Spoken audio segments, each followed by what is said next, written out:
de alguna inversión. Decide avanzar con la realización de alguna inversión bursátil. Bueno, esta es la charla en la que intentamos responder, bueno, ¿cómo seguimos a partir de ahí? Entonces, yendo a las clases de activos. A ver, hay muchos tipos de activos diferentes en los que podemos invertir. Estos son los grandes grupos, ¿no? Vamos a repasarlos rápidamente. Podemos invertir en acciones. ¿Qué son las acciones? Digo, muchos de ustedes tal vez esto lo sepan, otros no. Quienes lo saben, sepan esperar unos minutitos hasta que pasemos a algún otro tipo de temática un poco más jugosa. Pero ¿qué es una acción para el que no lo sabe? Las acciones son participaciones en el capital de empresas. Tal vez alguno de ustedes tenga una empresa a título personal, sea dueño de una empresa de mayor o menor escala, es dueño de esas acciones o de esas cuotas en el caso de una SRL. La compraventa de eso de manera privada es un trámite algo engorroso. Las acciones son participaciones en empresas que cotizan en bolsa. Las podemos comprar y vender con gran facilidad y por ello eh, podemos participar de la suerte de negocios de nuestro interés. Dentro del mundo de las acciones, a su vez, hay un montón de subdivisiones que podemos hacer. No son todas iguales. Acá simplemente a modo de ejemplo, algunos ángulos desde el que podemos pensar en cómo las diferenciamos, ¿no? Hay acciones de distintas geografías, de distintos países. A su vez, acciones de sectores distintos, sectores económicos distintos, van a comportarse de manera diferente. No es lo mismo invertir en un banco que invertir en una empresa metalúrgica o en una empresa tecnológica. Y a su vez, con esto de estilo que referimos acá, también hay empresas todo en el marco de las acciones cotizantes, en distintas etapas de su ciclo de vida y con distintas características en su negocio, ¿no? Hay empresas tal vez más jóvenes, nuevas, cuyas ventas están creciendo muy aceleradamente a medida que se desarrolla, pero que tal vez tanto dinero no ganan. Son estas empresas que podríamos clasificar bajo el subtítulo de growth, ¿no? Que pueden interesarnos desde un lugar. Y son distintas a empresas de repente maduras, en las que crecimiento en ventas no tenemos, pero en los que la rentabilidad sí es algo más estable. Bueno, las usaremos en distintos momentos para distintas cosas. Es un mundo súper amplio el que se abre debajo del tipo de activo acciones. Por el otro lado, ¿qué tenemos también? Bonos para quienes sean ingenieros industriales y hayan cursado, por ejemplo, economía de la empresa, recordarán, o para quienes vean un balance con habitualidad, recordarán que una empresa tiene activos que están financiados con, por un lado, patrimonio neto, o sea, capital propio, las acciones, y por otro lado, deuda de algún tipo. Puede ser deuda con un proveedor, puede ser deuda tomada en el banco o se abre también la posibilidad de emitir deuda en bolsa, de financiarse emitiendo deuda en bolsa. ¿Cuál es la particularidad de emitir deuda en bolsa, de emitir un bono? Que el banco te presta, por ejemplo, y se queda con ese préstamo hasta vencimiento. Ahora, quien te presta dinero comprándote un bono, puede, antes de que ese préstamo venza, eh, decidir venderlo por el motivo que sea. Y va a aparecer algún otro comprador interesado que decide, que tiene ganas, que le sirve, cobrar los pagos remanentes de ese préstamo cotizante. Nuevamente, en lo que es bonos, que es deuda, que nos va a pagar intereses, hay un montón de subdivisiones que podemos hacer. De nuevo, podemos mirarlos desde la perspectiva geográfica. Tenemos bonos que se emiten en todo tipo de monedas. Tenemos distintos tipos de ajuste. ¿Tipos de ajuste a qué me refiero? Acá ven ejemplos de ello. El caso tal vez más habitual, el que todos tengamos más presente, si es que lo tenemos presente, es el de bonos a tasa fija, ¿no? un instrumento que nos paga una tasa ya prefijada en el tiempo. 5% en dólares, 6% en dólares, 7% en dólares, por ejemplo. Pero existen otra tipología de bonos que, de vuelta, en ciertos escenarios pueden resultarnos de interés. Bonos atados a la evolución de la inflación, o bonos que en lugar de pagar una tasa fija, tienen sus intereses, sus pagos periódicos, atados a alguna tasa variable. Digo, a modo de ejemplo. Hay de distintos tipos de emisores, por supuesto los corporativos que usábamos a modo de ejemplo, los emitidos por una empresa, pero sin duda los estados también son grandes emisores de deuda cotizante en bolsa en la que uno puede invertir. Y a su vez, muy importante en el mundo de la renta fija, en el mundo de los bonos, podemos distinguir estos instrumentos por su calidad crediticia, ¿no? Hay deuda emitida por emisores, valga la redundancia, eh, que son considerados por el mundo inversor de mayor solvencia, respecto de los cuales no hay dudas de que nos vayan a pagar ese contrato, ese flujo de pagos en tiempo y forma. Hay otros que no tanto, ¿no? Por supuesto, esos que no tienen tanta confianza por parte de los inversores van a ser penalizados, como tal vez tengamos presente en el caso de Argentina, teniendo que pagar tasas de interés todavía mayores. Y después, saliéndonos de estos dos grupos que son los que definen a los activos, llamémosle tradicionales, tenemos todo un grupo súper amplio y muy diverso de activos que son considerados como alternativos. Y acá pongo dos ejemplos de clases de activos comprendidos dentro de esta tipología. Las materias primas forman parte de este grupo, ¿no? Que a su vez tienen naturalezas tan diversas como los granos.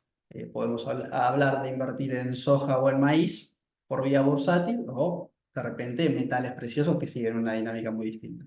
Y existe también todo un espacio de mercados privados, no cotizantes activamente en bolsa, pero sí accesibles, de deuda privada, equity privado, venture capital, que sería invertir en acciones no, en empresas jóvenes antes de que siquiera lleguen a cotizar a bolsa. Digo, es un espacio muy, muy amplio el que se abre acá, ¿no? Entonces, lo primero que tenemos que tomar conciencia es que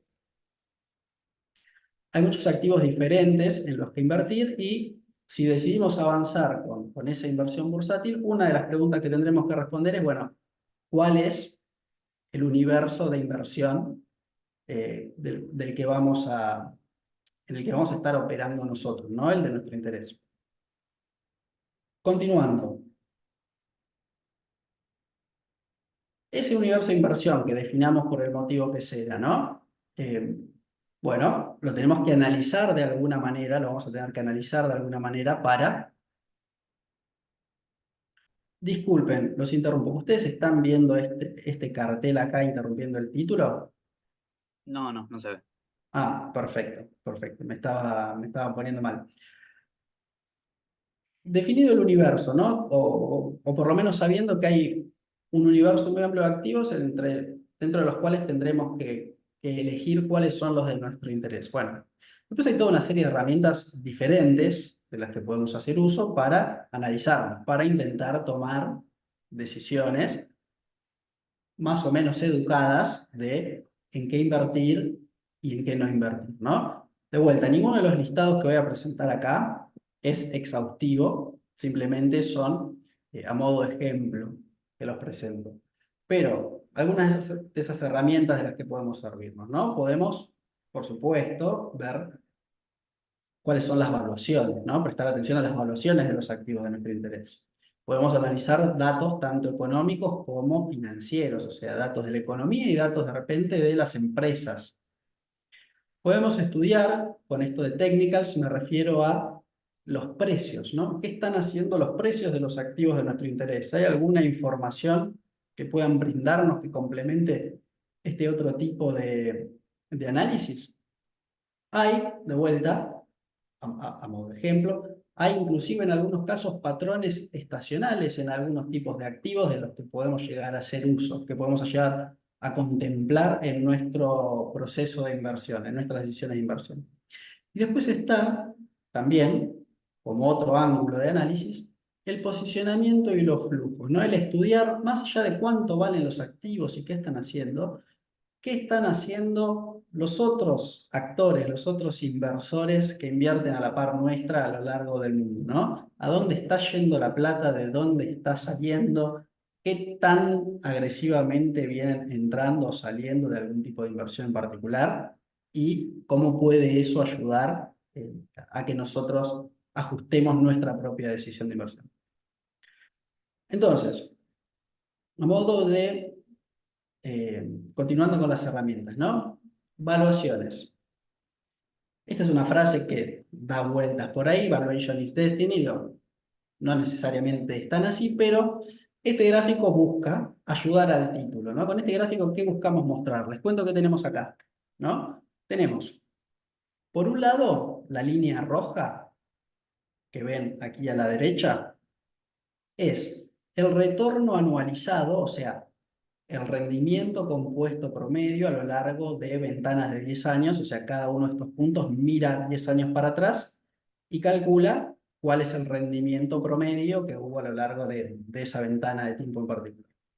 Tenemos eso por un lado, del S&P 500, que entiendo que Lisandro ya se los debe haber mencionado y muchos si no lo deben tener de nombre, es el índice de las principales acciones cotizantes en Estados Unidos, que es a su vez el principal mercado del mundo.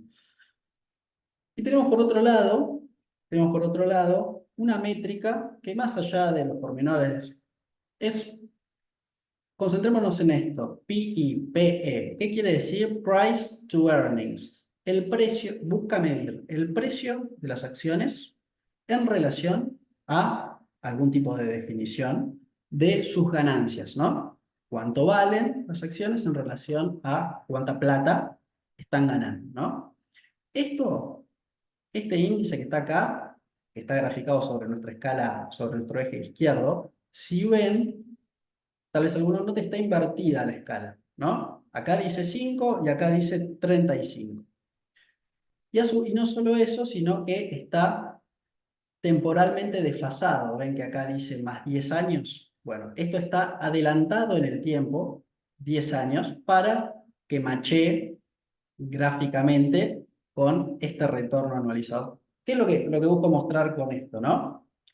Cómo, digo, de manera imperfecta, pero correcta en términos direccionales, en términos generales, cómo valuaciones muy altas, en este caso en el mercado de acciones, tienden a anticipar en alguna medida, a facilitar para los años que vienen, para los años que nos esperan, rendimientos algo más flojos. Es de sentido común esto, por supuesto, eh, ¿en qué sentido lo digo, no? Cualquier negocio, privado o público, por más bueno que sea, en términos de su performance económica, si lo pagamos muy caro, si pagamos muy caro ese fondo de comercio, por supuesto que por más que el negocio ande bien, tanto no nos va a rendir en el tiempo respecto a cuál fue nuestra inversión. Entonces, acá podemos ver esto de alguna manera. Hay que tener presente las valuaciones, hay que prestarles atención porque si bien tal vez no en el corto plazo, y acá muestro básicamente lo mismo, es una regresión entre esa métrica y este índice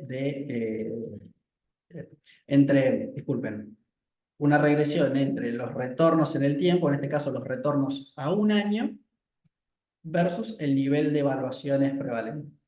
A un año, como pueden ver, no es tan representativo. Digo, puede haber otros factores que se impongan por sobre el nivel de evaluación de un activo, en la definición de qué retorno obtenemos. Pero a plazos más largos, a 5 o a 10, como veíamos antes, el peso de las evaluaciones en el nivel de retorno que podamos obtener se torna relevante. Por eso es, sin dudas, uno de los primeros factores que al analizar, hacer una inversión por nuestra cuenta, tendremos que tener en el radar.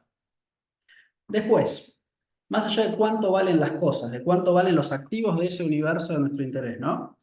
Bueno, estos activos existen en el marco de una economía, ¿no? En la que pasan cosas, de la que vamos sabiendo progresivamente nuevos datos, algunos que salen a favor de nuestras ideas de inversión, otros en contra, y así permanentemente. Acá, a modo de ejemplo, ¿qué les pongo? Les pongo una pantallita que muestra un día típico de publicación de datos financieros. Esto es el 8 de marzo último, ¿no? Y estos son los datos financieros que en aquel momento, que aquel día resultaba de cierta relevancia tener en el radar, ¿no? Desde la producción industrial alemana hasta el PBI europeo, tuvimos un reporte de empleo, ¿no? Sobre las condiciones de empleo en Estados Unidos, que también es de bastante relevancia, datos de inflación en Chile, etcétera, etcétera. Digo, todos los días hay un montón de datos que a la hora de encarar una inversión nosotros tendremos que pensar a cuáles tiene sentido prestarles atención, a cuáles no, desde qué lugares, ¿no? Los vamos a evaluar, cómo van a influir en nuestro proceso de inversión. Tenemos no solo datos económicos, sino también están los datos, fundamentalmente en el caso de que querramos invertir en acciones, en empresas, ¿no? Los números de las propias empresas. Este es también un ejemplo de un balance recientemente publicado. Esto de información pública que está disponible en la web. En este caso es el estado de resultados de vuelta. Vuelvo a las referencias a economía de la empresa para ingenieros industriales o tal vez a materias como costos, que pueden permitir que algo de esto nos suene. Las empresas presentan periódicamente sus resultados y les va mejor, peor, venden, gastan de una u otra manera, invierten, distribuyen dividendos, etcétera, etcétera. Y eso forma parte de los inputs que podemos considerar. Acá podemos ver, por ejemplo, que YPF en su último año vendió, pero el neto de su ejercicio terminó en una pérdida para el 2023. Bueno, ¿cómo impactará eso, no, en nuestras decisiones de inversión en relación a YPF? Después, continuando, más allá de las evaluaciones y más allá de los datos de empresas o de la economía, podemos servirnos también, dependiendo del tipo de inversión que realicemos, y esto lo vamos a hablar ahora cuando hablemos de estilos de inversión, del estudio de los precios, ¿no? En lo que se conoce como technicals o análisis técnico, tal vez a alguno le suene. Digo, alguno puede decidir, algunos podemos decidir hacer parte de nuestro proceso de inversión, de nuestras decisiones de inversión, la observación, el estudio de qué están haciendo los precios, ¿no? YPF, disculpen, YPF ganó o perdió plata contablemente en el marco de una economía que se comporta de una u otra manera. Bueno, también podría mirar qué está haciendo YPF, ¿no? ¿Esto con qué objetivo? ¿Esto con qué objetivo? Entender cómo está evolucionando a través de las compras y ventas que todos realizan en el mercado, la opinión del consenso, ¿no? De los operadores en su conjunto. Más allá de lo que nosotros creamos de un activo en particular, en una de esas, ver qué está pasando con su precio nos puede dar una idea o nos puede invitar a pensar respecto de nuestro propio análisis, ¿no? Estamos entusiasmados con una idea de inversión, vemos su precio. Este es un ejemplo con un ETF, un fondo, un instrumento de inversión que permite acceder a acciones chinas, ¿no? Estamos entusiasmados con China, la vemos barata, leemos a su economía como eh, adecuada, como pujante, y de repente nos encontramos con esto, ¿no? Una baja sucesiva, más allá de pequeños rebotes a lo largo de los meses. Bueno, ¿qué hacemos con esto? ¿Cómo lo leemos? Tranquilamente puede ser un factor que usemos para, de nuevo, modular en alguna medida nuestro propio análisis, nuestras propias decisiones de inversión. Un elemento más entre otros. Después, no en todos los casos, y de vuelta lo vincularemos a los estilos de inversión, existen hasta patrones estacionales identificables en activos financieros. Eh, Tal vez la forma o el caso más sencillo de entender respecto de la existencia de patrones estacionales en un activo financiero puede ser con los commodities que nombrábamos como un tipo de materia, como un tipo de inversión alternativa, ¿no?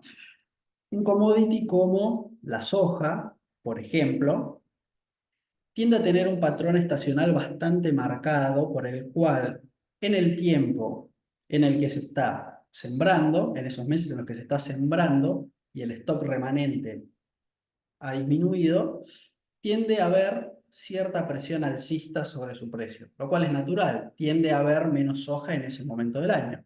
Por el contrario, cuando empieza la cosecha, por ejemplo, y empieza a aparecer la soja en el mercado, más allá de las otras cuestiones que la puedan estar influenciando, tiende a tener una ligera presión negativa por el simple reajuste de oferta y demanda. Bueno, ese tipo de patrones de repente los podemos encontrar también, continuando la línea, ¿no? Con el S&P en las acciones, que parece algo alocado. De hecho, es motivo de discusión el porqué de la existencia de dinámicas así, ¿no? Pero con las acciones de Estados Unidos, por ejemplo, tiende a darse que tengan un buen fin de año. De hecho, hasta esto tiene un nombre, se habla del rally de Santa, del rally de Papá Noel. Tiende a darse también, no está escrito en piedra y está entrecruzado con los otros factores que estamos repasando, tiende a darse que de repente tengan, después de este buen cierre de año, un comienzo de año un poquito más flojo y así. Otro factor que podemos tener al radar. Y como les decía, un ángulo más desde el que podemos pensar nuestras inversiones puede ser el posicionamiento y los flujos. ¿A qué me refiero con esto? El intentar medir, el intentar identificar de múltiples maneras, esto se puede hacer de múltiples maneras, qué están haciendo o dónde están parados nuestros colegas barra competidores, ¿no? Los otros inversores que están comprando y vendiendo en los mismos mercados de nuestro interés. Eso lo podemos medir, por ejemplo, como les decía, viendo flujos que ingresan o salen de un determinado tipo de activo o, por ejemplo, a través de como es el caso que muestro acá, encuestas, ¿no? De repente hay encuestas como esta que relevan, relevan la opinión de portfolio managers, de inversores, de otros fondos de inversión sobre su nivel de exposición a acciones, ¿no? Cuando esto sube, están diciendo, respondiendo en general a este encuestador, que están más optimistas, que tienen más acciones en su portafolio, y por el contrario, cuando baja, están diciendo lo contrario, ¿no? Que están optimistas, que no la ven por ahí, que se están saliendo, etcétera, etcétera. Bueno, si vemos esto de vuelta, nada de esto es perfecto y es un ejercicio de triangulación permanente, pero podemos ver cómo cerca de momentos de gran negatividad de los inversores, no tiende a estar lejos el piso, por lo menos temporal, en un mercado. Esta es una ventana móvil de 3 meses de retorno en el mismo índice, en el S&P 500. ¿Esto por qué podría ser? Y bueno, cuando todos ya nos pusimos negativos, cuando todos ya vendimos, ¿quién queda por vender? ¿No? No hay vendedor marginal. Bueno, eso llevado al extremo, tanto de euforia como de miedo en determinadas situaciones de mercado, puede ser información de utilidad que sirva a nuestro proceso.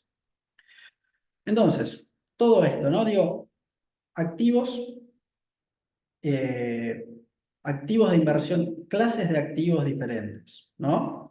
Y herramientas de las que hacer uso. Bueno, ¿cómo combinamos eso? Eso lo vamos a combinar si decidimos avanzar con una inversión bursátil de la que seamos nosotros los gestores. Consciente o inconscientemente, todo esto lo vamos a hacer consciente o inconscientemente, pero lo vamos a hacer en un estilo de inversión determinado. Y esto me parece súper, súper importante de destacar.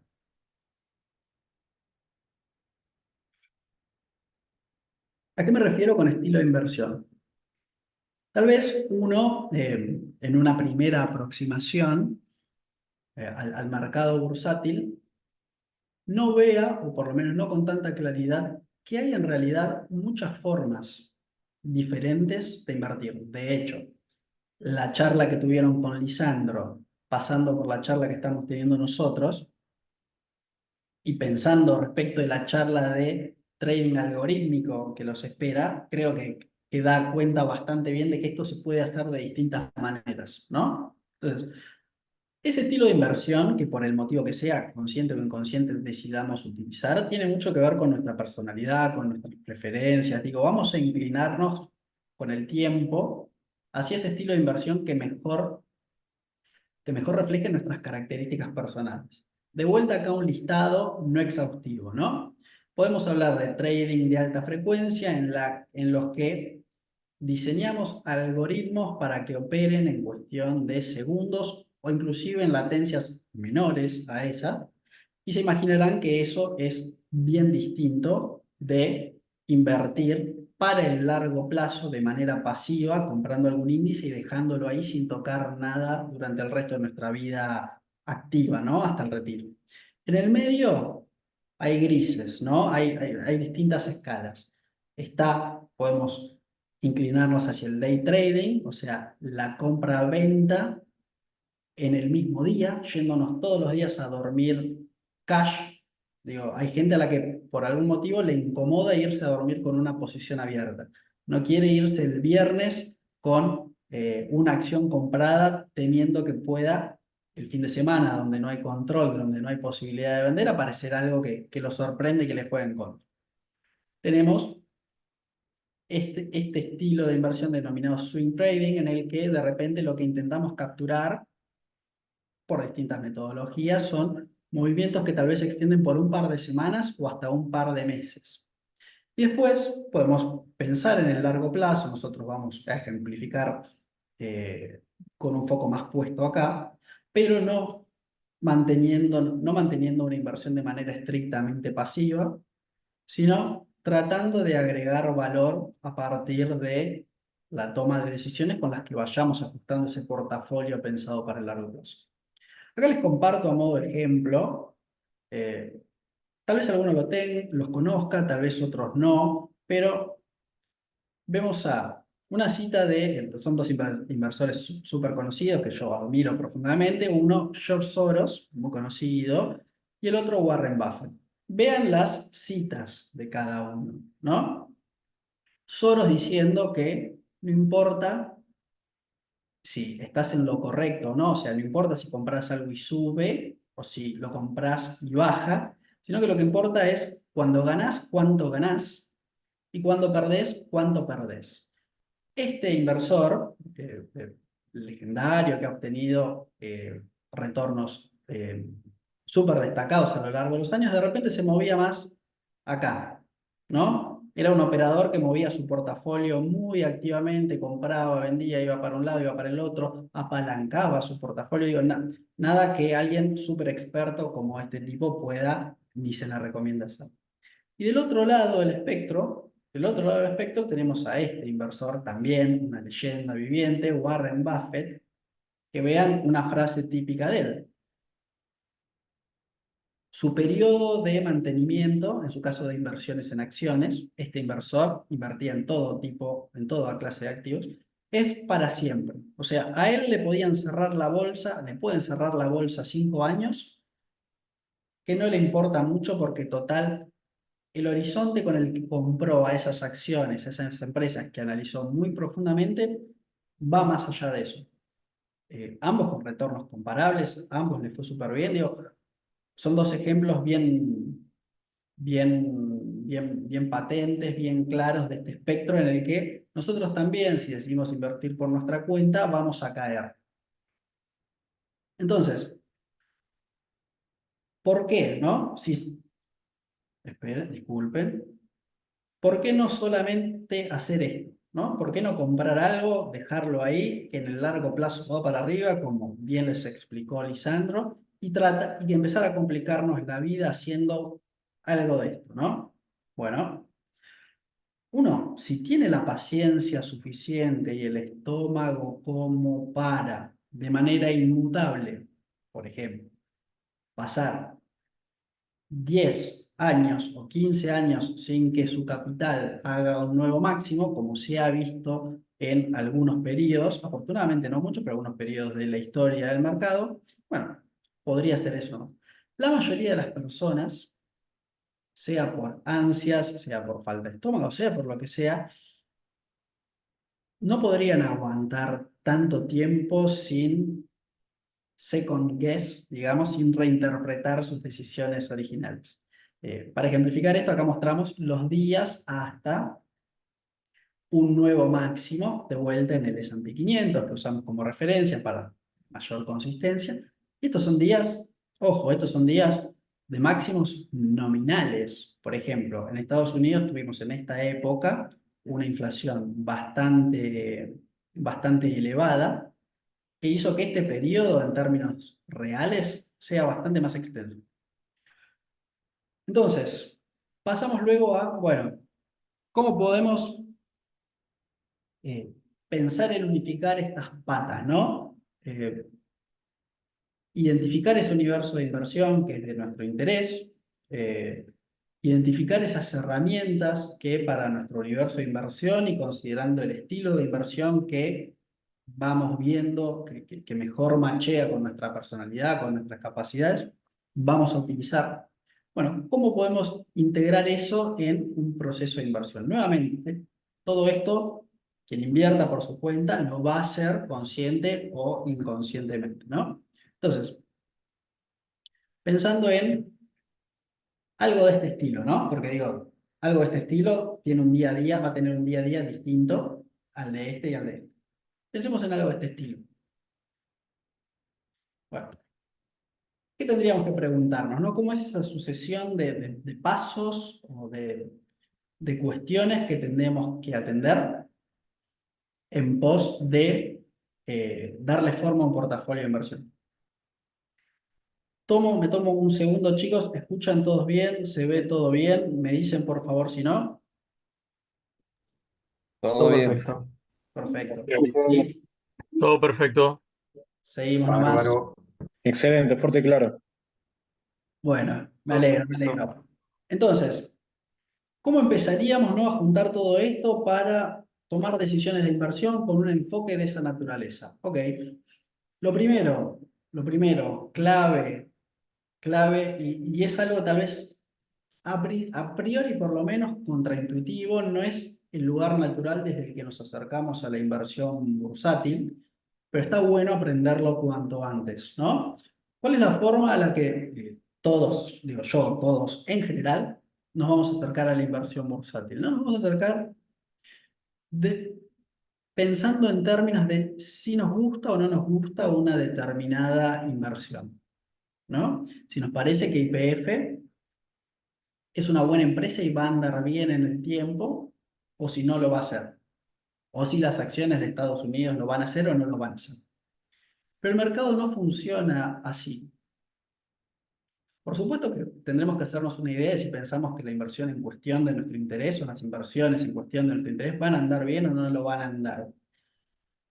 Pero antes que nada, paralelo, de hecho lo puse como un primer paso, lo que tenemos que intentar tener en claro es qué pricea el mercado, ¿no? O sea, qué ya está reflejado en los precios a los que cotiza el activo en cuestión.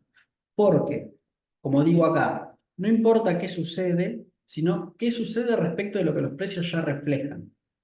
O sea, nos gusta YPF, ¿no? Creemos que va a andar bien. Ok. Si todo el mercado, si todos nuestros pares, nuestros colegas barra competidores, concluyeron lo mismo y lo concluyeron hace tiempo, y por esa conclusión estuvieron comprando YPF a dos manos, el precio subió muy agresivamente, y por ello la empresa cotiza muy cara respecto de sus ganancias, por ejemplo, volviendo a esa métrica de evaluación, PE o PI que utilizamos antes. Buena parte de nuestro análisis, buena parte de nuestra conclusión, capaz se torna inútil, porque el precio ya refleja más o menos esas mismas buenas expectativas que nosotros tenemos. No hay mucho para ganar por ahí, ¿no? Entonces, es súper importante esto, pensar primero en qué nos dicen las valuaciones de los activos en cuestión, qué expectativas tienen implícitamente priceadas, ¿no? A modo de ejemplo, pensemos dos acciones, dos empresas X que ganaron 100 pesos el último año por acción, ¿no? Cada una ganó en su balance, como el de YPF, 100 pesos por acción. Ahora, una de ellas cotiza en 700 pesos, o sea, a 7 veces las ganancias de su último año.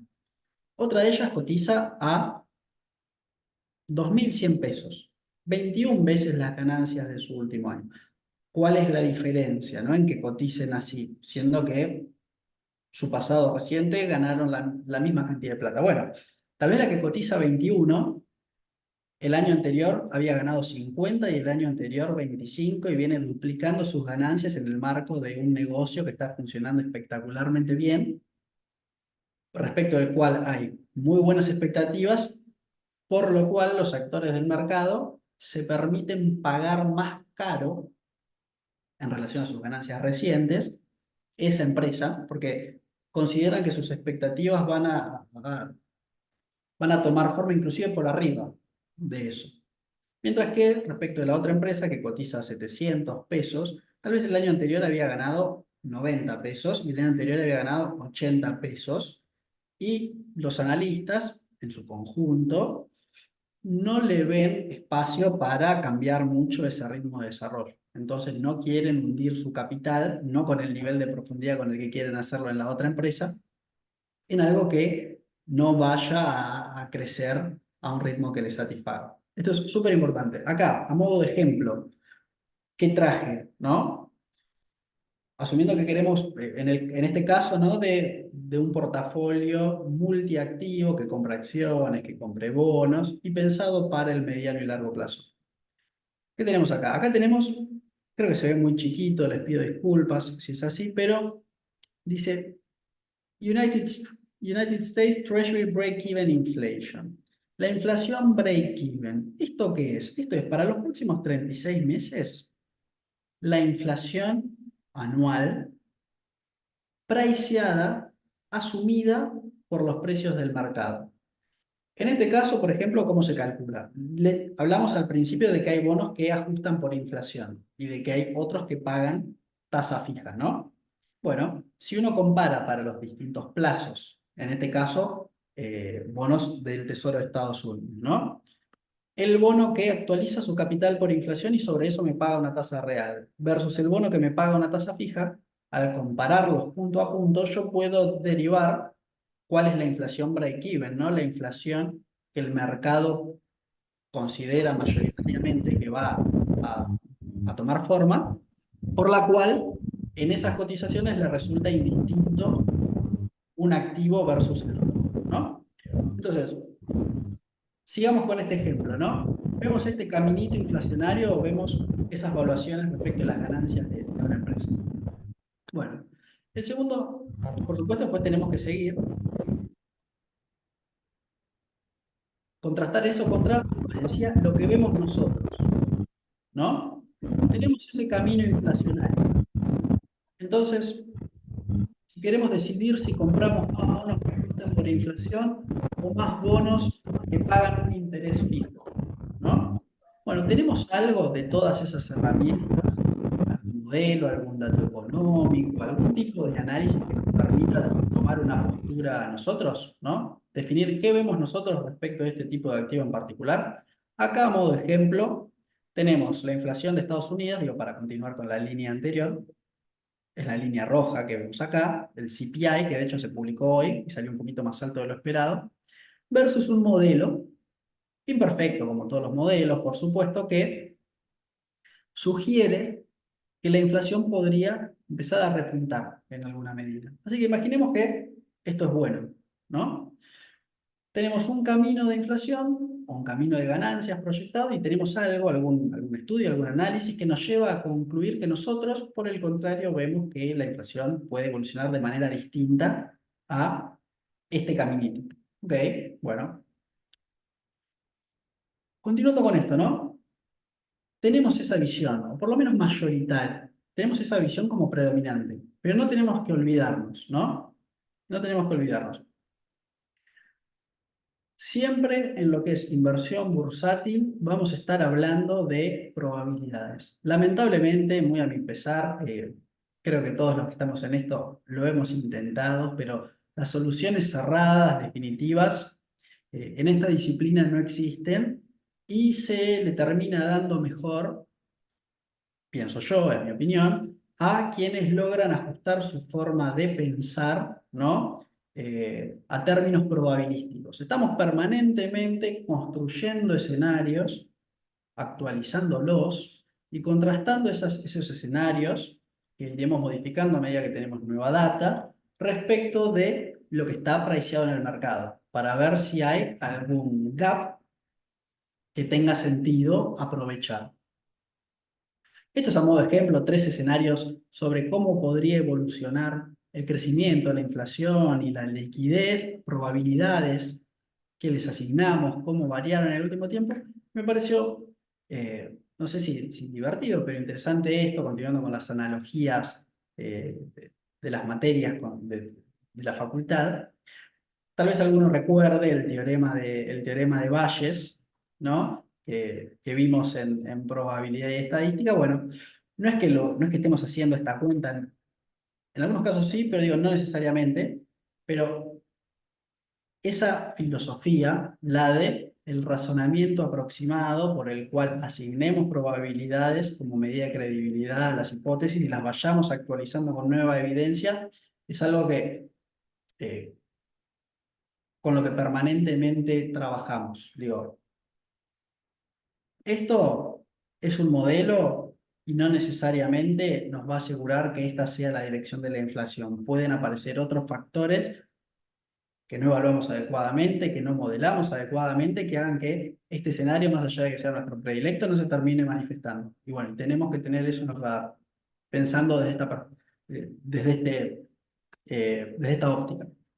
Entonces, entendemos lo que el mercado pricea, por un lado. Entendemos o tenemos una idea de qué vemos nosotros, distinto a lo que esos precios nos reflejan. Bueno, a veces esto pasa mucho, también digo, es algo a tener en cuenta. Tenemos que asegurarnos conectar nuestro análisis con los activos en cuestión, ¿no? Si no, uno tal vez es tanta la información que permanentemente se publica, que entra, que sale, de mayor o menor relevancia, y tal vez uno se pierde de conectar de manera directa ese análisis, ese estudio, con el impacto específico en la clase de activo o el activo de nuestro interés, ¿no? Entonces, esto es un esquemita que sirve a modo de ejemplo en el que podemos ver cómo una determinada casa de inversión en particular linkea, asocia, ¿no? La evolución del crecimiento y la inflación respecto de lo esperado, o sea, que estos factores resulten mayores de lo que el mercado espera o menores de lo que el mercado espera, a entornos más favorables para distintos tipos de activos. Veamos esto. Si la inflación resulta más baja, por algún motivo empieza a tornarse más baja de lo que el mercado asume, ¿no? Vean qué activos pueden verse beneficiados, ¿no? Los bonos nominales, eh, lo pensamos un poquito y creo que nos sale rápido, ¿no? Bonos nominales. Y si la inflación es más baja y yo cerré una tasa fija más alta, porque la expectativa de inflación era más elevada, bueno, en términos reales la ganancia va a terminar resultándome mayor. Es un buen escenario para un bono de ese tipo, que por supuesto no lo es, no está bueno comprarte algo a tasa fija con una expectativa de inflación que al final resulta más baja respecto de lo que termina ocurriendo, ¿no? Y así, digo, así. Entonces, conectamos con los activos, pensamos sobre el impacto directo en los activos. Después, disculpa, después, tenemos eso, ¿no? Pensamos respecto de eso. Bueno, esta es otra cuestión también súper importante a la hora de definir nuestro portafolio de inversión particular, nuestro estilo de inversión en general. ¿Cuál es el mecanismo de transmisión, ¿no?, que aplicamos para trasladar esa visión, que tendrá un impacto o no sobre un activo de uno u otro tipo, en un portafolio, ¿no? Porque nosotros podemos, eh, por ejemplo, continuando con la idea de los bonos, ¿no? De los bonos nominales. Podemos pensar que la inflación va a resultar más alta de lo que el conjunto espera. ¿Bien? Podemos comprar menos bonos nominales en nuestra cartera, un poco menos de lo que algún índice de referencia nos indicaría. Podemos no comprar nada de bonos nominales, no tener nada, O podemos inclusive apostar por la baja de esos bonos. O sea, la misma visión la podemos expresar de maneras diferentes en un portafolio dependiendo del tipo de portafolio que querramos armar. O sea, podemos construir distintos mecanismos de transmisión para plasmar esa misma idea en una cartera, ¿no? ¿Cuál será ese mecanismo de transmisión? O sea, ¿qué tan agresiva o cautelosamente trasladaremos a un portafolio las visiones de nuestro análisis? Bueno, puede estar asociada a, de vuelta no es taxativo este listado, a cosas como los desvíos que querramos asumir respecto de, como les decía, algún índice de nuestra referencia, los niveles de concentración que querramos asumir en nuestro portafolio. Nos puede gustar YPF, pero podemos comprar un 5% de nuestra inversión total o podemos comprar un 55% de nuestra inversión total. La forma en la que se va a mover ese portafolio, vinculándolo a los comentarios de diversificación que les hizo Lisandro, va a estar muy diferente en uno u otro caso ante la misma idea. Asociado a eso tendrá, dependiendo de cómo le demos forma a esto, distinta volatilidad que nos puede interesar controlar en el short en menor medida. Digo, no importa todo esto, habrá niveles de caída que querremos también controlar, por supuesto. Una cosa es que nuestro portafolio pueda caer 5%, otra es que pueda caer 25%. Algunos nos puede cerrar el estómago y no dejarnos dormir una caída de esa naturaleza. Bueno, también es algo que trabajaremos por acá.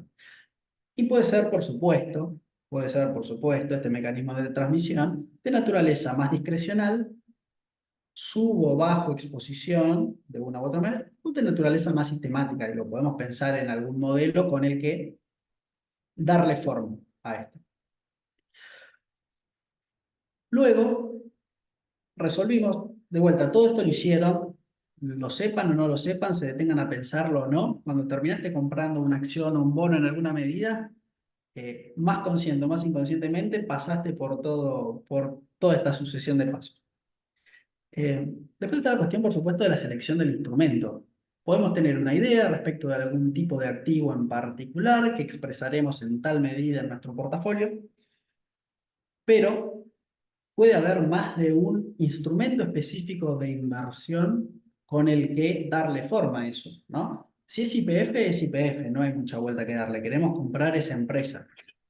Pero si tal vez nuestra conclusión o nuestro análisis está vinculado a, continuando con el ejemplo anterior, bonos atados a la inflación o acciones de Estados Unidos en su conjunto, respecto a las cuales nos hicimos una idea, bueno, hay varias formas de invertir en ellas. Mamá, mamá, mamá.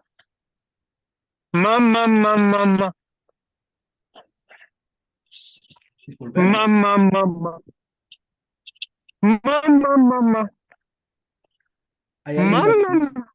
con el micrófono abierto? No sé si se puede silenciar, por favor.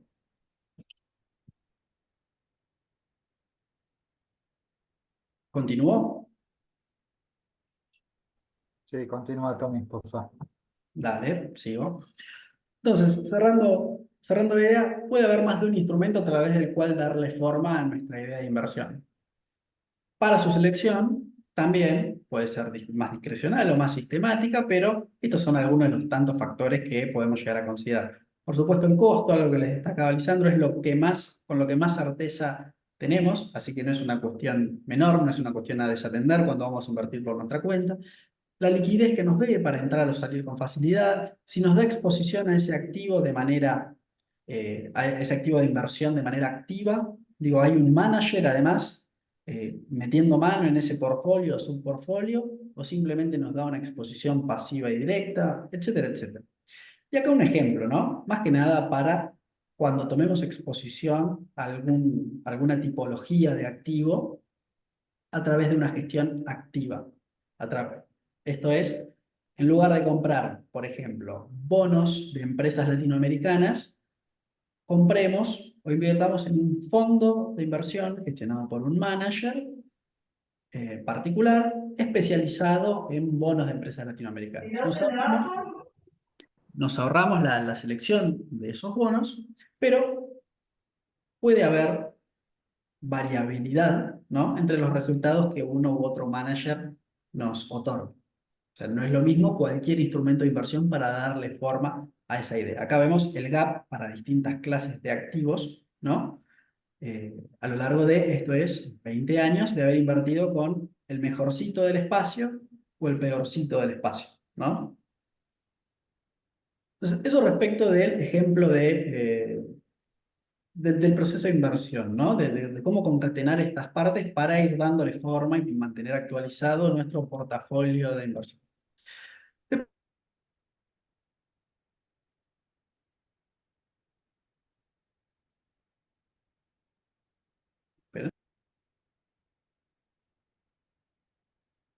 Tommy, ahí está. Perdón, quise mutear a todos para que no pase lo anterior, me parece que te muteé a vos. Seguís muteado, Tomás. Ahí va. A ver Ahí. Seguimos. A modo de, a modo de postdata, ¿no? Esto también, quienes nos iniciamos en la inversión bursátil, es algo de lo que podemos ser víctimas permanentemente. No es que haya mala fe ni conspiraciones, simplemente que por cómo se suceden las cosas, tal vez quedamos expuestos a estímulos negativos. Me refiero a los medios. Me refiero a correr detrás de los medios, a sacar ideas de inversión de titulares de publicaciones económicas. Hay que ser muy cuidadosos con eso, no porque las publicaciones sean malas ni malintencionadas, como les decía, sino porque no es poco habitual que cuando algo llega a ser tapa o tema de análisis masivo, eso sea porque la inversión en cuestión ya viene andando bien desde hace un tiempo. Entonces, recién después de que anduvo bien un tiempo, se torna suficientemente interesante para el público como para ser tratada más activamente en los medios. Hay algunos estudios muy interesantes de naturaleza anecdótica, digo, no es que tienen valor estadístico, pero este es uno de ellos, un analista que me gusta mucho, que ubicó tapas de revistas. En este caso se la agarró con The Economist, ¿no? Tapas de revistas asociadas o vinculadas al petróleo, en este caso. Vean, vean. Una tapa que hablaba de que nos estábamos ahogando en petróleo, publicada por acá, poco antes de que el petróleo comenzara un gran rally que lo llevó hasta acá, cuando salió esta otra tapa que se preguntaba si el petróleo estaba para seguir subiendo, y por el contrario fue esto lo que sucedió. Después de un par de años sin acción relevante en el mercado del petróleo, se preguntaban si se había terminado la época para este commodity. Un buen punto de entrada para lo que fue el gran rally de commodities que lo llevó acá cuando se hablaba del record oil, y con muy buen timing nos permitió salirnos de aquella inversión y así sucesivamente, ¿no? Eh, Esto nos va a pasar si prestamos atención permanentemente, nos va a pasar permanentemente. A modo de anécdotas personales, Bitcoin hoy está andando muy bien nuevamente, pero en su camino a los 69.000 anteriores.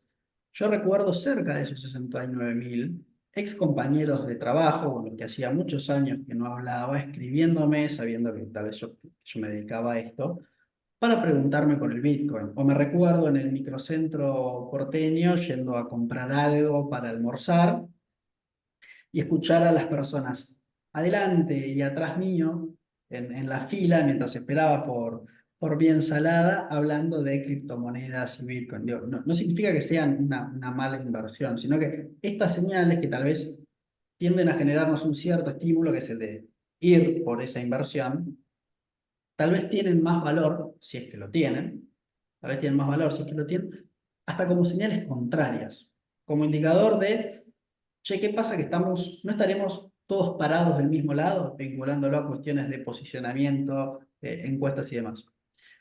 A modo de cierre, digo antes de que pasemos a las preguntas, justo se dio, me pareció muy divertido, acaba de salir una tapa. Acaba de salir una tapa, en este caso no es de The Economist, no conozco el track record de Barrons, otra revista, que habla de, no sé si llegan a leer, pero dice que las acciones están como para seguir subiendo gracias al fuerte crecimiento económico, que digo, es es cierto que viene habiendo un buen crecimiento económico, pero esta etapa salió acá. Esta etapa sale acá.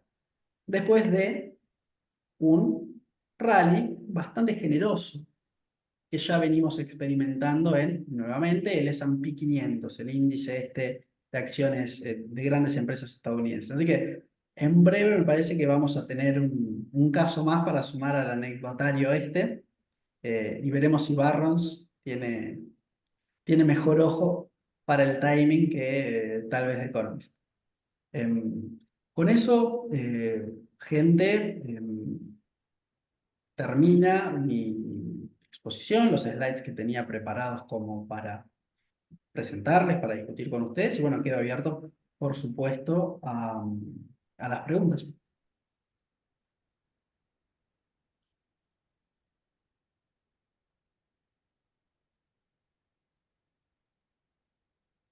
A ver, no sé si...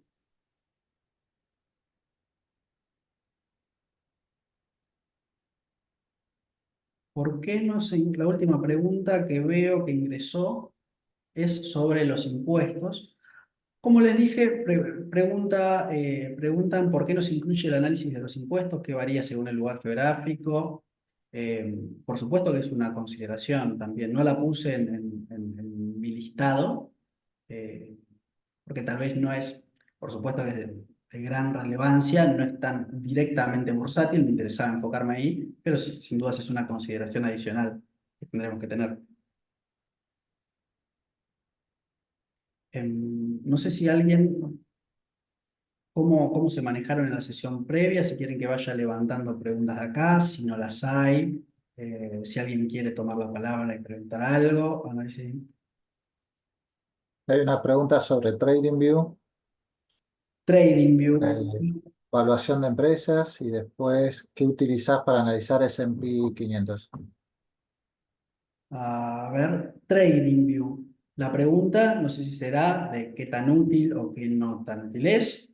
Si les sirve de referencia, miren, yo tengo acá abierto TradingView, o sea, es una plataforma que utilizo, muy buena para el análisis de technicals, para el análisis del comportamiento de precios, así que, y súper económica en relación a otras plataformas eh, un poco más populares, llamémosle las finanzas profesionales, eh, la súper recomiendo, la súper recomiendo. Después, a ver, ¿qué más? ¿Cómo evalúo el S&P 500? Preguntaba alguien, si no escuché mal. ¿Sí? Bien. Bueno, el S&P 500 o cualquier índice de acciones para el caso, por supuesto que el S&P 500 es motivo de gran atención, es el principal índice accionario del mundo. Sin dudas, la evaluación empieza por valuaciones, ¿no? De vuelta por el linkeo tan directo que tienen con los rendimientos de largo plazo, más cuando estás pensando en armar un portafolio de largo plazo. Hoy, desde esa perspectiva, el S&P está, eh, digamos, bastante más caro de lo habitual en términos relativos al resto de los mercados accionarios.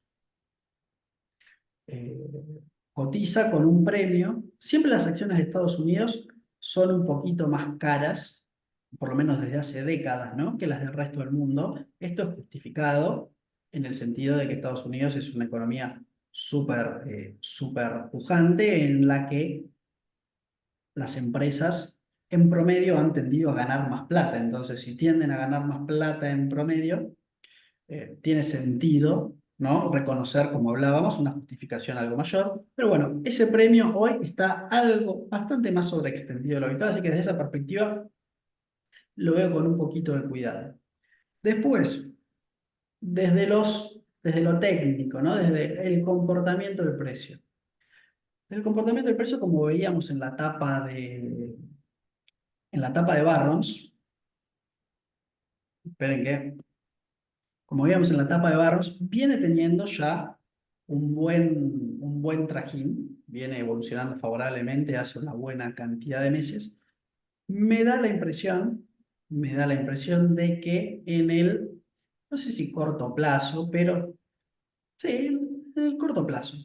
Eh, Estamos más cerca, parece que estamos más cerca de que pueda tomar forma algún tipo de pausa que a que se extienda mucho más o en la misma medida en la que yo lo hice el movimiento reciente. Digo, esto uno lo puede estudiar más allá de mirar el grafiquito y decir, estudiar, por ejemplo, cuál es la duración normal de movimientos de este tipo, cuál es la distribución, dónde estamos parados ahí, bla, bla, bla. De esa perspectiva, esto parece algo extendido, entonces empieza a tornarse cada vez más probable que, por el motivo que sea, veremos cuál es, en algún momento tengamos una pausa. Así que estoy comprado, por ejemplo, pero en este momento no estoy sumando activamente mucho más, sino que estoy más expectante.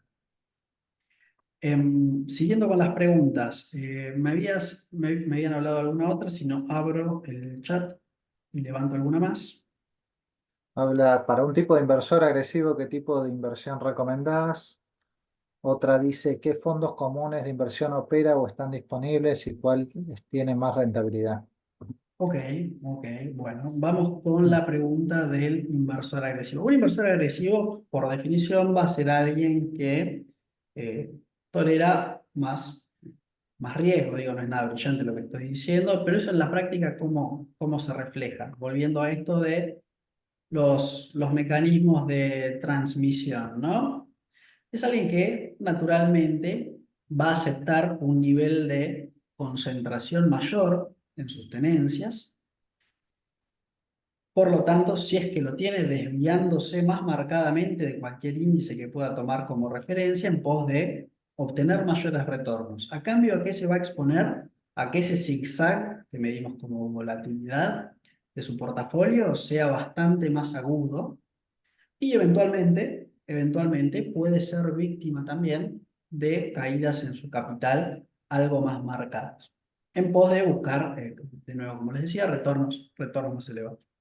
Entonces, ese inversor, un perfil de inversor agresivo, más allá de todas las otras consideraciones patrimoniales y de etapa de vida, y etcétera, va a tender a tener naturalmente una proporción de acciones mayor en su portafolio que aquel inversor que no tiene ese perfil agresivo. Y si lo vinculamos también a estilos de inversión, en esto de aceptar que hay distintas formas, distintos horizontes a través de los cuales vincularse con la inversión bursátil, puede ser alguien que rote más activamente su portafolio, eh, pero de manera general va a ser alguien que va a tener muchas más acciones en su portafolio que otro tipo de perfiles. Lo cual en el largo plazo es un buen negocio. Las acciones en el largo plazo tienden a andar mejor, a rendir más que los bonos, por ejemplo. Sucede que nos proponen un camino un poco más duro de aceptar en algunos casos.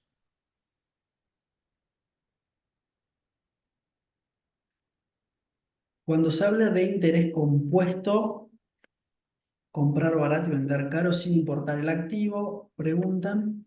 No, con interés compuesto por lo menos están los cálculos, ¿no? de la evolución del interés compuesto, pero en el caso de la inversión a lo que refiere es a que está bueno mantener un portafolio en el tiempo para que eh, las ganancias anteriores se conviertan en nuevo capital de trabajo sobre el cual obtengamos ganancias adicionales, ¿no? De modo que nos proponen una progresión geométrica. Empezamos con 100 pesos, que se convierten en 110 porque obtuvimos un 10% de ganancia, pero luego el próximo 10% de ganancia que obtengamos, con el estilo de inversión, la tipología de inversión que seleccionemos, va a ser sobre estos 110 como punto de partida. Bueno, eso proyectado en el tiempo empieza a hacerse notar más y más y con los años puede dar lugar a procesos de acumulación de capital bastante interesantes. Por eso está bueno en inversiones de este tipo, idealmente disponer de un horizonte de tiempo mayor, no solo para tolerar y recuperarse de cualquier baja que pueda haber, sino para permitir que este efecto empiece a tomar forma. empezar a ganar sobre 110 o sobre 121 y así.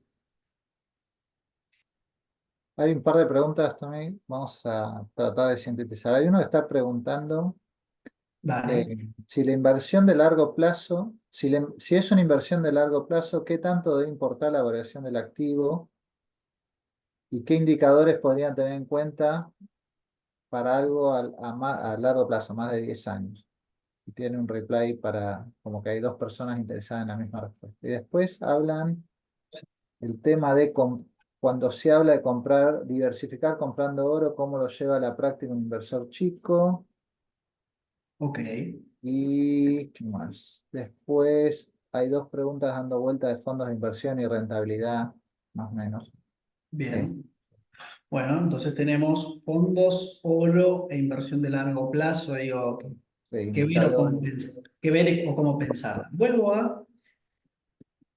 Permítanme, vuelvo a Warren Buffett, ¿no? Uno de los referentes que citamos, que en su caso se especializa en inversión de muy largo plazo en acciones cotizantes. Él no compra bonos, él no compra oro, este sí, este compra y vende cualquier tipo de activo, este es solo acciones, analiza las empresas, esto con un gran nivel de detalle, por supuesto con un olfato muy distinguido, ¿no? Eh, las modela, proyecta sus posibles resultados en el tiempo, busca identificar ventajas competitivas, de modo que su foco en esto de a qué poner el ojo está en eso, en la empresa, en el negocio y en su perdurabilidad en el tiempo. Este inversor, al contrario de este, no mira la economía. No mira qué dato salió el 8 de marzo sobre la inflación o el PBI de Europa o Estados Unidos. Porque en el largo plazo, ¿no? Si vos vas a tener una empresa por un plazo de tiempo suficientemente largo, vas a pasar todos los ciclos económicos. Las expansiones, las recesiones, los estancamientos. Entonces, en última instancia, no puede ser ese el foco de tu análisis. Así que para un inversor de largo plazo, más aún para el que procura invertir en acciones de largo plazo, que tal vez recomendaría para quien pueda permitirse un horizonte de tiempo así, es el análisis de las empresas y no tanto el de la economía el que va a ir ganando preponderancia. Después, hablamos del oro. El oro, sin dudas, es un tipo de inversión que para un portafolio adecuadamente diversificado, por lo menos desde mi perspectiva, tiene siempre un lugar porque eh, tiene un comportamiento que no está tan relacionado o correlacionado, sería la palabra, ¿no? Con los comportamientos habituales de las acciones y los bonos. Tiene su propia historia en muchos casos. ¿Cómo puede uno adquirir ese tipo de instrumentos? Bueno, existen, yo acá les mostré, en un momento hablamos de China, ¿no? Les mostré un gráfico que les dije que tenía que ver con China. Ojalá lleguen a ver, si no acá dice que esto es iShares MSCI China ETF. ¿Qué es un ETF? Es un Exchange Traded Fund, un fondo, como los fondos comunes de inversión, pero que cotiza en bolsa, ¿no? Uno puede comprar sus cuotapartes en bolsa, eh, a la par de una acción o a la par de un bono. ¿Esto qué permite, no? Esto nos permite, en una única compra, o sea, pagando, en este caso, los $38 que valía aquí, en una única compra, incorporar una línea en nuestro portafolio que esté constituida al desmenuzarla, de un montón de acciones chinas. Porque tal vez esa tesis que nosotros desarrollamos no es respecto de alguna empresa china en particular, sino que en este caso nos hicimos de una idea de China como economía o del mercado accionario chino. Entonces no queremos tomar el riesgo o encarar el trabajo de seleccionar empresas puntualmente, porque es una observación de naturaleza más macro, más geográfica. Entonces, de este mismo tipo, estos ETF, estos Exchange Traded Funds o fondos cotizados, hay también de oro. Uno compra en bolsa un instrumento de esta naturaleza que cotiza y replica perfectamente el precio del oro. Y este instrumento que compremos, en lugar de tener detrás de bambalinas una serie de acciones chinas, lo que tiene es oro físico guardado en lugares, bueno, especialmente habilitados para eso. Es hoy en día relativamente sencillo poder incorporar oro en un portafolio bursátil. Después, por último no, me habían preguntado de fondos comunes de inversión. De fondos comunes de inversión y qué rendimientos ofrecen. Bueno, es súper amplio el espectro de fondos comunes de inversión, ¿no? Entiendo que la pregunta está más abocada a fondos en Argentina. En ese sentido, durante el último año y un poquito más, los fondos que se han destacado particularmente son fondos de acciones, porque las acciones argentinas que estaban muy castigadas en términos de algunas de estas métricas de evaluación que vimos, justamente por las malas expectativas respecto de la macro que las aloja, digamos, se estuvieron recuperando en muy buena medida. Eh, Esos fondos creo que son los más destacados en la plaza local en el último tiempo y no me extrañaría que puedan seguir siéndolos si la economía local avanza en su estabilización. Bueno, aparecen unas últimas preguntas y ya vamos a ir cerrando. ¿Vale? La primera es ¿cuál es el riesgo de invertir en ONs del sector energético argentino, petróleo y gas y demás? Después, si estás invertido o estás comprado en Bitcoin y si crees que habrá una corrección. Tengo la bola de cristal acá. Ok, Antes ok. o después del halving. Este, después algunos comentarios sobre los FSI de acciones que efectivamente en febrero se desplomaron todos Sí, por correcto, la lógica de la corrección. correcto. Retuve la del Bitcoin, que me pareció muy buena la pregunta, pero antes había otra. No, el riesgo de invertir en ONs. El riesgo de invertir en ONs. El riesgo de cualquier inversión en bonos. El riesgo de cualquier inversión en bonos. Una ON, una obligación negociable, es un bono, es deuda emitida por una entidad corporativa, por una empresa. Entonces, el riesgo ahí, digo, que está definido en una moneda. En general, en Argentina tendemos a interesarnos por las obligaciones negociables emitidas en dólares. La mayoría de ellas, no todas, pero digo, la mayoría de ellas son a tasa fija. Como les decía, emitidas por empresas. ¿Y cuál es el riesgo? El riesgo que tenemos que considerar siempre es ¿no? ¿Cuál es la calidad crediticia? ¿Cuál es la calidad crediticia de esa empresa a la que le estoy comprando una deuda? O sea, ¿qué chance, en última instancia, qué chance le asigno a que pueda cumplir con esos flujos de pagos contractualmente prometidos, ¿no?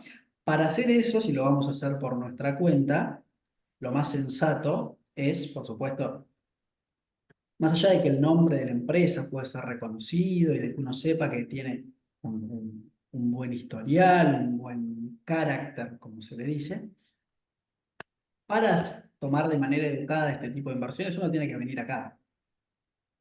Uno tiene que ir a la CNB, descargar el estado de resultados de la emisora en cuestión, idealmente varios de ellos, para estudiar en el tiempo cuál ha sido la evolución eh, del negocio cuya deuda estamos comprando, ¿no? ¿Cuánta plata es que debe? ¿Cuándo es que tiene esos vencimientos? ¿Cómo se relacionan esos vencimientos respecto de sus tenencias de caja y de su capacidad de caja, etcétera, etcétera? Más allá de las cuestiones, por supuesto, sectoriales que puedan ser de interés, eh, o macro y regulatorias, que en Argentina siempre son un tema bastante más importante para este tipo de definiciones de lo que puede ser en alguna otra plaza, ¿no? Y Bitcoin, me había preguntado, corrección. Bueno, es un tema el de Bitcoin. Viene al igual que lo que veíamos en el S&P y que está sucediendo con otros tantos mercados que en tándem vienen andando bastante bien. Tuvo un rally súper fuerte, súper fuerte. Estamos camino al famoso halving. Y la realidad es que, si bien no tiene tanta historia como tal vez otros activos financieros, en los sucesivos halvings que han habido, la performance de Bitcoin ha tendido a ser buena, ha tendido a ser buena. En términos de análisis de los precios, ¿no? Esto de qué nos dicen los precios, más allá de lo que pensemos nosotros, con nuestro propio análisis fundamental, como se llama, el hecho de que haya obtenido la fuerza, haya tomado la fuerza para lograr hacer un nuevo máximo, superar aquel máximo anterior que teníamos todos como referencia, es en sí misma, para mí por lo menos, una buena señal. Dicho eso, me parece que así todo podría haber algún tipo de corrección antes de que este impacto del halving próximo empiece a entrar más activamente en vigor, asumiendo que se repite, ¿no?, la dinámica de halvings previos. Porque en un periodo de corto más tiempo, en un horizonte de tiempo más corto, lo dije al revés, ¿no? Sí. En un horizonte de tiempo más corto, digamos que se ha extendido mucho esta suba actual. Parece estar quedándose de a poquito con menos fuerza para seguir por lo menos a este ritmo. Tommy, Eh, tomando el tema de las ONs, que es como un instrumento bastante habitual o más, digamos, más difundido en los últimos años, sí, es muy importante sobre todo por cómo expresan los brokers, los rendimientos de las obligaciones negociables y cómo es el vínculo con el tipo de cambio, porque uno a veces, sobre todo este mes y medio, dos de baja del dólar, uno sí, mira en el broker el resultado y se agarra la cabeza y dice, no, perdí plata y qué sé yo, porque en realidad lo que está bajando es la cotización en pesos del dólar. claro. Eh, y por ahí como complemento digo, hay que entender cuando uno arma su cartera el objetivo, ¿no? De tener una ON, que por ahí no es la cotización en pesos o en el caso de elegir esa moneda, ¿no? Sí, Sino la certeza de la rentabilidad fija en la moneda que elegiste. Después el tipo de cambio es un accidente, particularmente ahora en Argentina, pero digamos, los brokers lo muestran de una manera que a veces no es fácil de interpretar. y muchos te van a poner te ponen la cotización en pesos, digo, eso lo levantan, ¿no? Por API, digo, de manera automática, desde los distintos venues en los que se negocia. Y justo con la caída del tipo de cambio de este último tiempo, si verte en pesos, por más que vos originalmente hayas encarado la inversión pensando en medirte en dólares, fue doloroso. Eso se vincula, me parece, a algo más general, que es el tema de eh, el plan de inversión, ¿no? Esto de el proceso de inversión personal, más formal o menos formal que uno vaya diseñando. La parte más fácil tal vez es la de pensarlo. Lo que se torna más difícil es luego respetarlo, mantenerlo en el tiempo. Una vez que las cosas se empiezan a mover, que nuestro dinero empieza a subir o a bajar, empiezan a aparecer un montón de emociones y de la mano de ellas, de pensamientos alternativos o contradictorios a lo que tal vez en frío definimos. Y uno nunca termina, en la medida en la que invierte de manera discrecional, nunca termina de estar totalmente aislado de ello. Por supuesto, si te dedicas a la disciplina y estás todo el santo día con estas cosas, te insensibilizás un poco, pero no estás totalmente libre de ser influenciado por estos cambios de parecer repentinos eh, y usualmente poco útiles. Muy bien. Bueno, si les parece, entonces vamos cerrando. La semana que viene tenemos a Matías que está ahí conectado con un tema un poco más técnico, muy interesante, que es el trading algorítmico y lo que son los arbitrajes, que es todo un universo diferente.